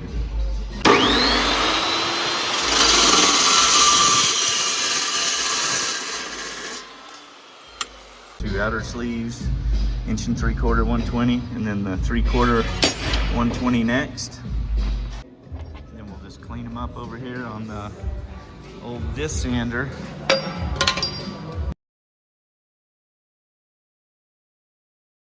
And that gives us our width. So now I can make the 2 ears that come off, and I like to keep it as close as I can. Just how I do it. You know, a lot of people, they'll stick them way out here. Well, I like to keep everything nice and tight. I'll give it probably a 1/4 inch of clearance, that way the weld clears. Okay, here's what I did. I made a pattern, and you can see I got a 1/4 inch of flat on the ends. I hate when it just comes to a point down there, so it gives you room for the weld to go around, and then I'll just sand the sides off when I'm done. But I'll use this and I'll make the other 3 for that. I think smart when I'm doing stuff and lay it out so I only have to do 1 cut, and it gets all 3 of them. Well, 2 cuts or whatever, but you see what I'm saying. I just lay it out where I'm cutting once and that's cutting part of the other one. Okay, next what I'm gonna do is I'm gonna put this together so I can get them spotted on, and I'm using a shouldered bolt that's gonna shoulder all the way through. I'm gonna put my 20 thou shim on for this, and then I'm gonna put another 20 thou shim on, and then I'm gonna stack this one on, and then I'm gonna use these washers right here just to take up the space on the shoulder till we get it put together. And then I take my plate, get it on here, and I'll get some measurements and get it all centered up so he can weld it. Looks like 1 3/16 was the magic number from the side. So I do this, get it all perfect.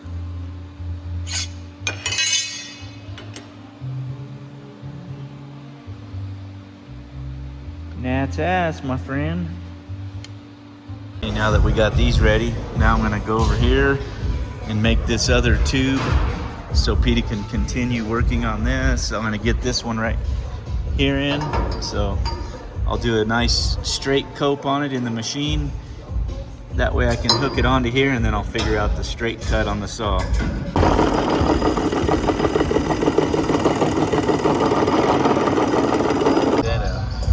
Beautiful. Now what I've done is I've wedged this below it, and I drew a line. You can't really see it real good, but yeah, let me see here. There you go. I drew that line, so now I'll make that cut perfect. Okay, so a little trick that I'm gonna do here.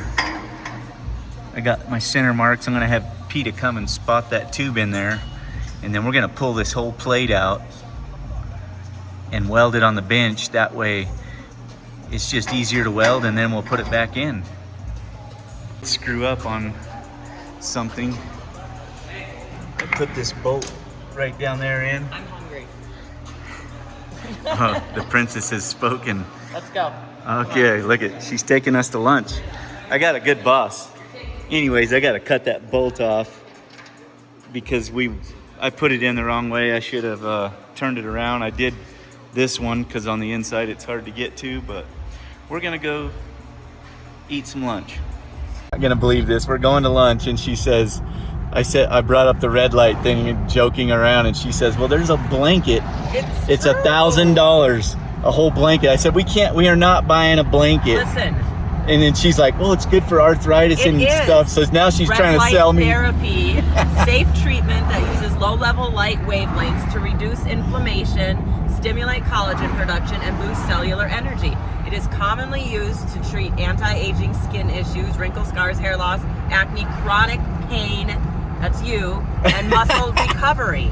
I think if I quit working, I would run out of pain. If I just reduces inflammation and increases blood flow to muscles and joints, helping with conditions like arthritis and muscle soreness. My mom and dad taught me believe none of what you hear and half of what you see. That sounds like a sales gimmick to me. No, it's not. What do you think, PETA? PETA says he used red light therapy to heal his half broken body. Oh, boy. And it worked. He said, PETA, didn't you say that? I'm not in the middle of this. He is not wanting to admit it. That's too bad. He should be on Team Jess. Oh, boy. We do something different today. The picnic basket. Don't trip. I'm going to go into the Hummingbird house really quick. You know what to get me. Pepsi and artisan. All right. Oh, now she's going to buy more shit. Let's go eat, PETA. Oh boy, this is not a good sign. She's got something in her hand. What did you get? Oh, some socks. Okay. Okay, that's good. You can get these. Is that right? Yeah. I'm approved.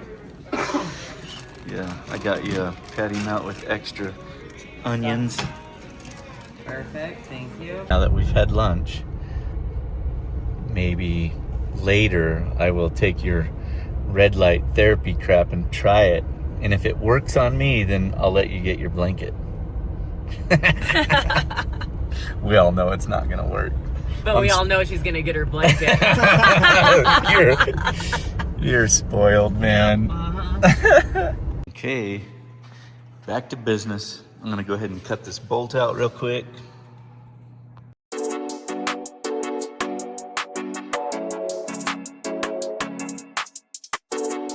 So he spots that one in like that. Then we'll pull them two pieces out so he can weld them on the bench. And then we'll put them back in and spot them to the chassis. I hope you just kind of see how much easier to make it, you know, to weld that, because you can't get in there to weld it. I'm loving this. I'm loving these little vent holes right here. Makes it where you can get in there and work on it. And then just like that, we take it out and weld it beautifully on the bench. Drawing some more stuff and bandsawing. This one will go to here, so it covers that junction, and then we got one going to that junction right there.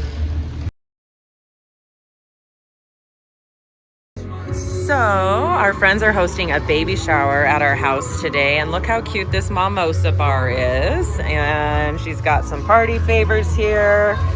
Everything looks so good. I can't wait to see it when it's all done. Everything put together. Look at how pretty. A little chaotic. Oh, look at how cute. That turned out great. That looks perfect there. There's the mama. Oh, I love it. All right, baby shower in full swing. We just missed this go over, them spill some drinks over here, but it wouldn't be a baby shower without it. So cute. When are you going to read us the answers, Missy?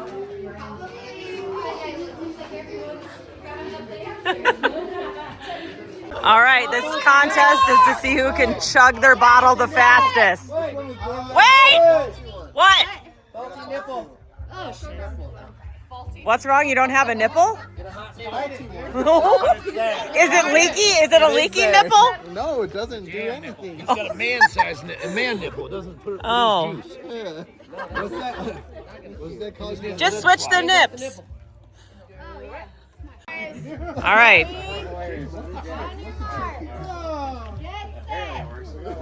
Go!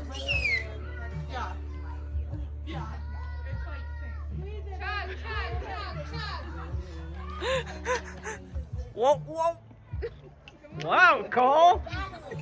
I'm checking the nipples, just so you know. If you throw up, you're out.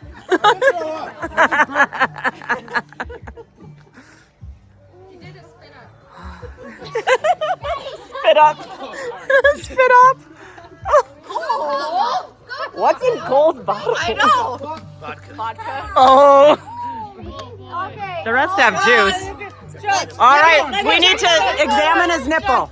Is his nipple? It's broken. It's broken? It He's is. got like 20 pokes. Yeah, he has poked. It's Oh, you're out, you cheater. Cheaters never prosper. Okay, let's see. Oh. Second place. Come on, Nick, you're almost there. Kyle looks real close too. Come on. What? Tony's looking pretty close. This is two brothers right here. Oh, here we go. Oh, third. All right. check the nip. First, second, third. It is legit. It's legit. Legit. We have a legit nip. Yeah, don't quit just because they won. You never know. You guys did good.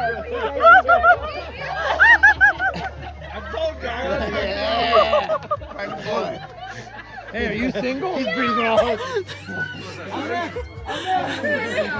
Oh my God.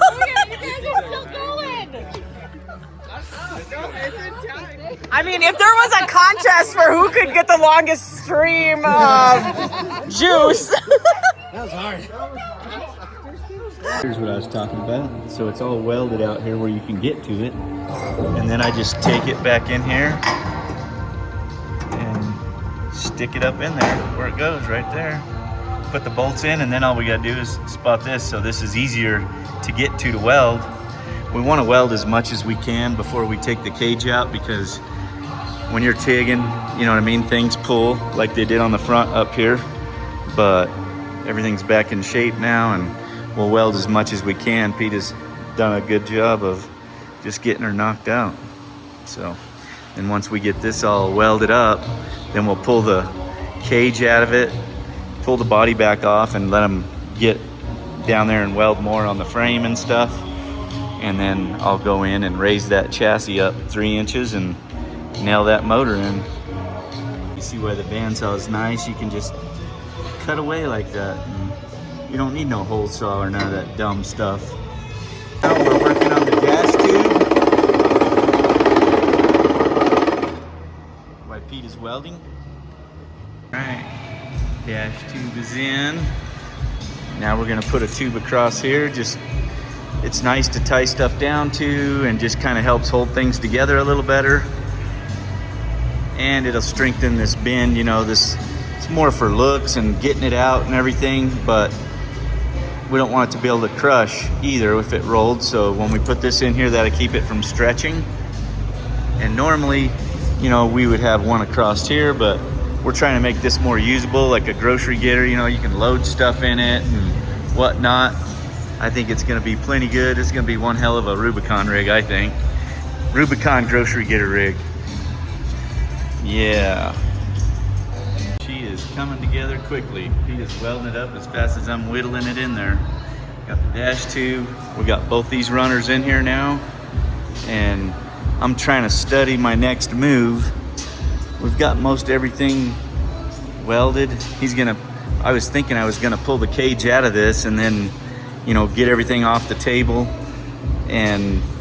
but I think I'm gonna go ahead and leave everything together and go ahead and raise the chassis up the 3 inches that I need and get the motor mounts going.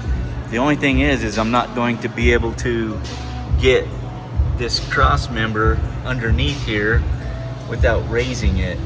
And one of the things that, you know, I hate seeing people do, and you know, there's no right way or wrong way, but you should always have a cross member under here. I've seen people take and flip these over and mount them from the top.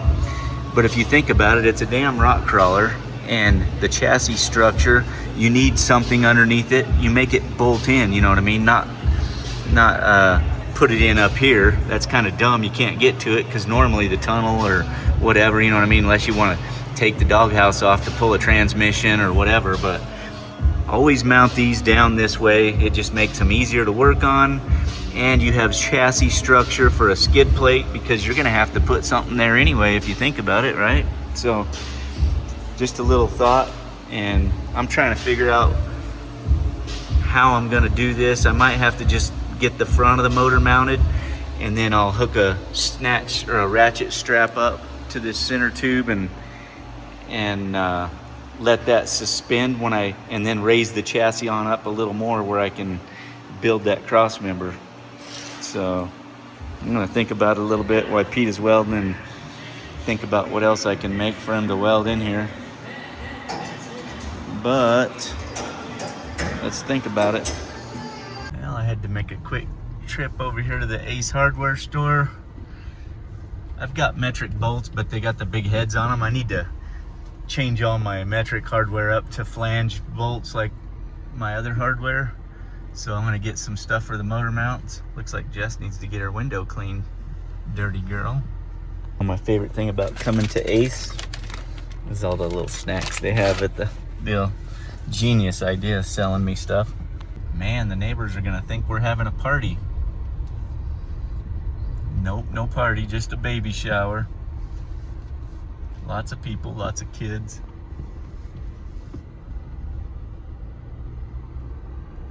Pete is onto the motor mounts now, getting them spotted up. We use all thread in the middle just to keep them from sucking in, because everything moves, if you know what I mean. And I'm got the hoist over here. I'm gonna raise this up and try and get 3 inches under it and start working on my motor mounts.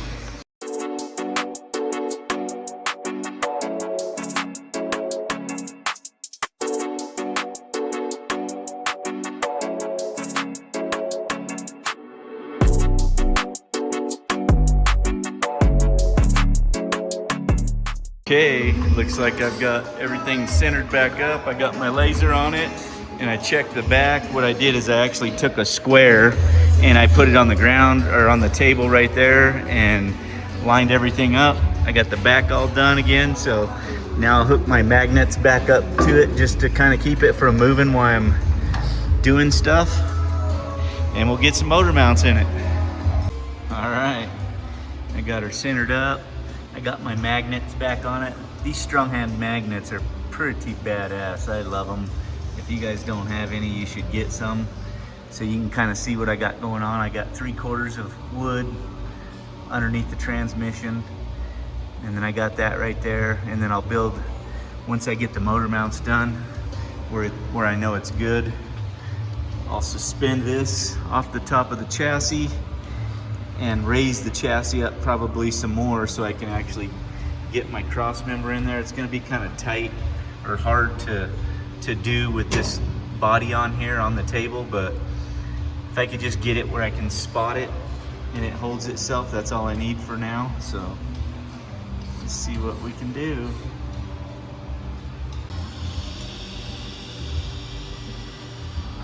So for the motor mount, I'm gonna start with this piece that I used in the back the other day. For this, it's a nice pattern and it's 3 inches wide, which is what I'm gonna use. I'm gonna use some 2x3 coming off the inside of the frame. That way it covers a lot of the surface. When you're using rectangle tube like this, you know, and I'm only using 1/8 inch, so it's very critical that I cover quite a bit of surface on the side of the frame. That way, you know, it can't dent it in. Like if I just used round tube and welded it on here, you know what I mean? If you jumped it or launched it or something, it's in the center where there's no structure. On 1/8 inch tube, all your strength is on the corners. So we're going to cover some surface and I'm gonna make a pattern for the motor mount on the inside. You'll kind of see what I'm talking about once I get going here. So now you can kind of see what I got going on a little bit. I don't have that motor mount up in here yet, but I'm just trying to get the shape here. And then another thing that's gonna be tricky is, don't forget that I have a little bit of angle out on the frame here, so I can't just make a square piece. It's gonna have to be offset a little bit. And when I get it up in there, I'll measure to the center bolt on the motor mount and I'll know how much offset I need. So we're gonna take this off now. And you can see what I got going on with my little wood template here. This is how I get my angles. Instead of wasting my time cutting metal, I make it out of wood and then I make it good. Right, Steve? Yes, sir. Shannon's the best. Nah. What's up? What's up? Okay, we'll get these on here. This is what I went to the hardware store for. I love flange bolts. I love all this flanged hardware. No washers, just simple, clean, and it holds itself in the socket when you want to just put it in there like that. And just like that, you got a motor mount. what I've done is I've drawn a center line on here, and I'll stick it up in here. You can see I need to change my angle a little bit to get that centered in there. So I'm gonna do that. And then I've taken a straight edge on the motor mount and put 2 lines on the chassis here. So you can see them, that's the center. So then I'll take and I'll narrow that down to 2" because I'm using 2x3. And then after I got the 2" marks up there, I took the square off the table and I drew lines down on the inside of the frame. That way I can get the piece all trued up. And then I took my pattern and held it on this side 2 inches, and I marked that hole. And then I'll do this side, and that'll tell me exactly the offset or the offset. So then I'll put this side over here and I'll draw that hole. And then I measure from the frame to the center of the hole, which is 7 1/16. And on this side, it is 6 and in between 15/16 and 7/8. So that's what it is. There's about an 1/8 inch to 3/16 of angle in that frame. So that's how offset the one side will be cut. And what I'll probably do is cut it to the one side, the long side maybe. I should be able to just cut the angle on it. We'll see. Okay, what I've done is I laid out the back side, which is the longer side, and I put a mark. I'm gonna punch that, and I'm gonna punch that, and then I'm gonna trim this to the angle I want. That way, because the motor mount is square, and this over here is on an angle. So I'm gonna center punch this, then I'm gonna take my tube stack, and I'm gonna draw it, and then I'm gonna cut that with a bandsaw perfectly, and then I will taper this down and weld that bushing in there, or the sleeve in there, and see if it works. Okay, so we got this center punch, then we'll take this alignment punch and we'll get it on here, right there. And then I'm gonna draw it, just like so. And I'll draw it on the other side as well. That way I can tell if I cut it straight. So I'll do this. They're blowing up all their balloons in there. There we go. Just like so. Here's my angle right there that I gotta cut. So I sure hope my measurements are good, because I hate to waste tubing. Well, I don't usually mess up, but when I do, I bleed. Damn it. So here's what I've done now. You can see I drew a line. I'm gonna cut this in on the bandsaw, and then this is gonna bend down in to the tube I put in here when I cut it out. And then I also have, oh, I drew that backwards, damn it. This side's correct. So I'm gonna cut this line, and then that will bend to that. This will be cut out.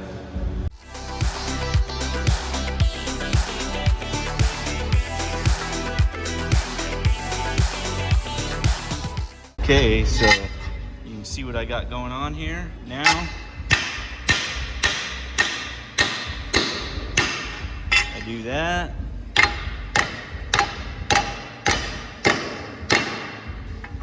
And that. And then I'll put my tube in there and trim this to where it's perfect, and then I'll cut it. About ready to give up. I smashed my hand with the hammer in between the metal, took a big chunk out. My hands are junk.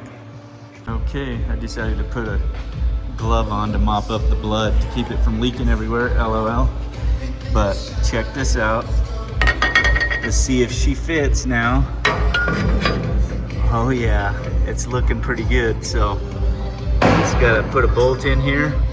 Okay, the moment of truth.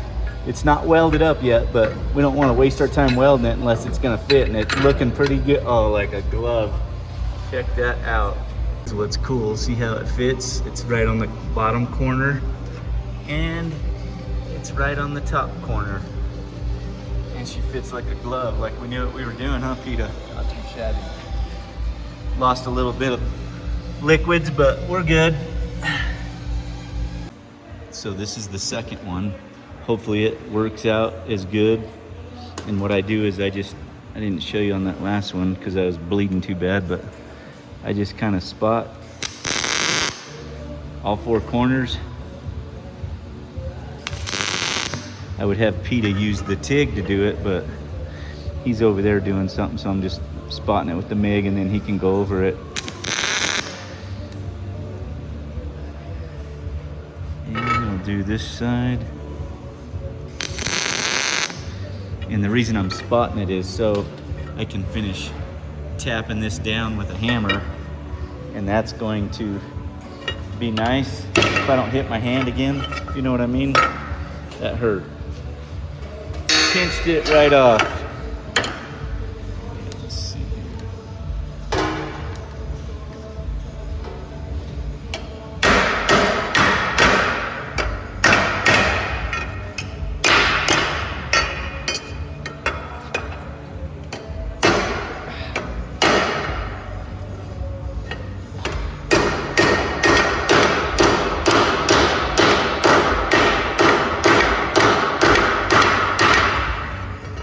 So,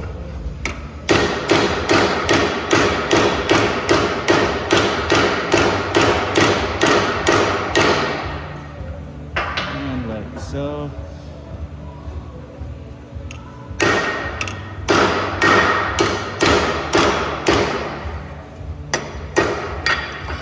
And then I'll go in and I'll spot these corners.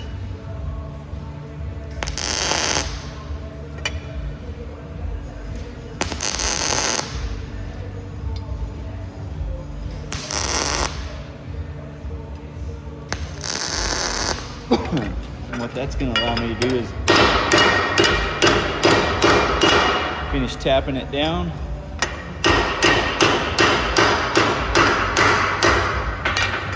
And then I'll sand these spots down so it doesn't mess up his weld.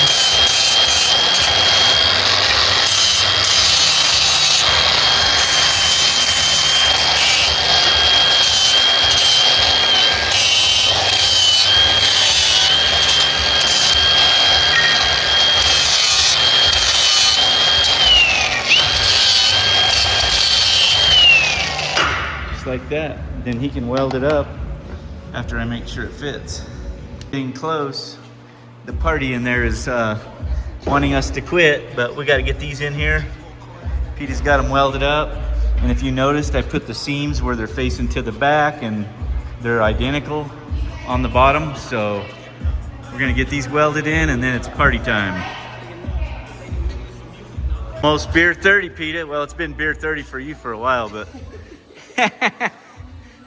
Yes, that, my friends, is how you mount the motor. Everybody's in there waiting for us to get done so we can drink about it. Right, Stevie? Yeah. Yep. Pretty nice. Tomorrow morning we'll mount the transmission. I'm over it tonight. My hands hurt.